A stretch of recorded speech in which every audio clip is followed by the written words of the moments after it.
20, to the 10. This is college football. Being the little brother usually comes with perks.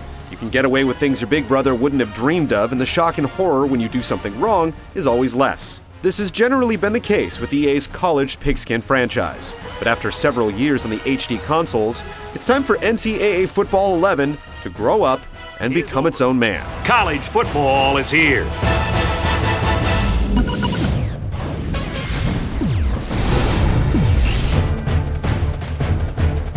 It seems that sports games are finally reaching the zenith where completely new modes and options are hard to come by. NCAA Football 11 is up to its thigh pads in ways to play, yet there's still not anything truly disruptive to the genre. The big hook is being able to stay connected to the game no matter where you are or what device you're using. This ideal was started with the Team Builder interface, and this year it's moved over to managing your online dynasty. At EA's website, you can check out recaps of your games, write your own stories about them and share them with the world, or handle the rigors of recruiting. The interface works well, but we wonder if a lot of work has gone into something that few will actually use. Whether your dynasty is online or off, trying to convince players to join your school has undergone a pretty major overhaul. Now the prospects tell you what they want to talk about, and you have a finite number of times you can change the subject. You also have much better data regarding where you stand in a player's hierarchy. The actual in-game performance of recruiting has been improved, so you won't find yourself annoyed with menu lag, but you'll still spend copious amounts of time trying to court a player only to lose out to a bigger school in the end. The grind is still not worth the time. The rest of the design is exactly like last year's game. The oversaturated Aaron Andrews returns to helm the Road to Glory option, where you take a high schooler to the collegiate level playing from just that player's perspective. Team Builder, which allows you to create your own squad and slide it into your favorite conference, now lets you use your creation online. Season Showdown also returns, where you earn points for your favorite school for every little thing you do. These then spill out into a leaderboard and ultimately an in-season tournament to defend your school's honor. With no brand new modes to speak of, online interaction with your dynasties falls a bit short of a selling point. That said, the flexibility and how much control you have over the game is still appreciated. There are many ways to play, and more mascots, stadiums, and the like are all welcomed additions.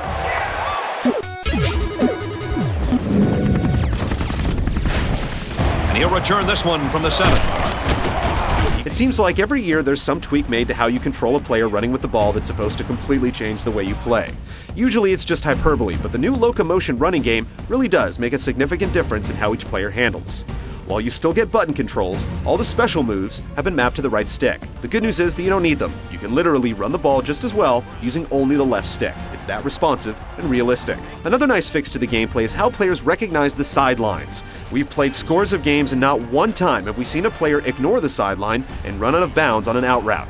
Toe dragging works a little too well, but it's miles better than the alternative. Madden's big thrust this year is making games shorter. It's accomplished by giving you a short list of plays based upon the game situation.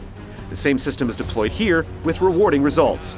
You can still dig into the full playbook at any time, but NCAA Football 11 does a nice job of offering you useful options on the very first screen, making full games far less of a commitment. Artificial intelligence is always the make-or-break proposition when there are 22 players on the field at a time.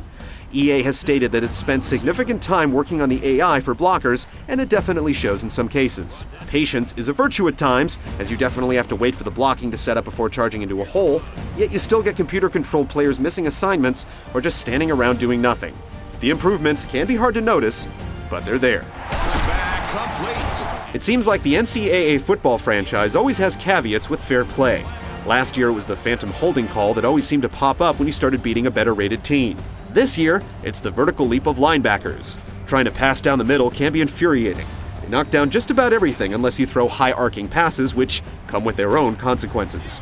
Interceptions have been toned down, but it's at the expense of stone-handed defensive backs.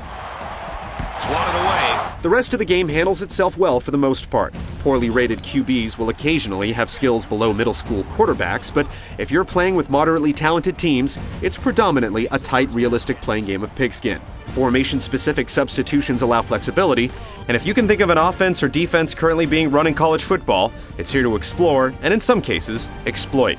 NCAA Football 11 definitely improves the gameplay where it really counts, and manages to smooth over some rough edges from the past. The computer AI and rubber banding are still sore spots at times, but the increased control and feeling of momentum while toting the rock should not be underestimated. Touchdown, Michigan State!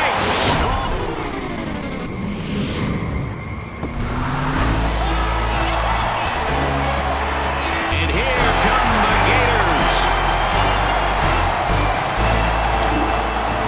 If you're not a regular ESPN viewer, you will be by the time NCAA Football 11 is added to your archive. You're absolutely beaten over the head by the worldwide leader, yet the full broadcast integration has improved the presentation significantly. You now get the competent yet wooden broadcast team for every game, but most importantly, the replay-heavy moments between the action really show off the game's intricacies. Pre-game runouts initially appear to be big Nike advertisements, but with some of the more storied schools, you'll get a glimpse behind the scenes at their pre-game rituals. The lighting engine has received an upgrade with self-shadowing, and it adds a layer of depth and detail to the character models, but otherwise, it looks and sounds very similar to last year's game. Throws complete, touchdown! At the 30, to the 20, to the 10. NCAA Football 11 marks the 5th year of the franchise on the HD consoles, and while in some ways Little Brother has finally come of age, it still has nagging immaturity issues at times. While there are no new modes, the tweaks to the existing ones are all for the better, and the new running controls are so precise and lifelike that we hope Big Brother Madden takes a hint. If you tend to buy this franchise each year, you'll be most impressed with the updates. If you're a more casual fan, even the best game in the series thus far will have a hard time making a lasting impact. Throws it, watch out! Oh, almost had a pick.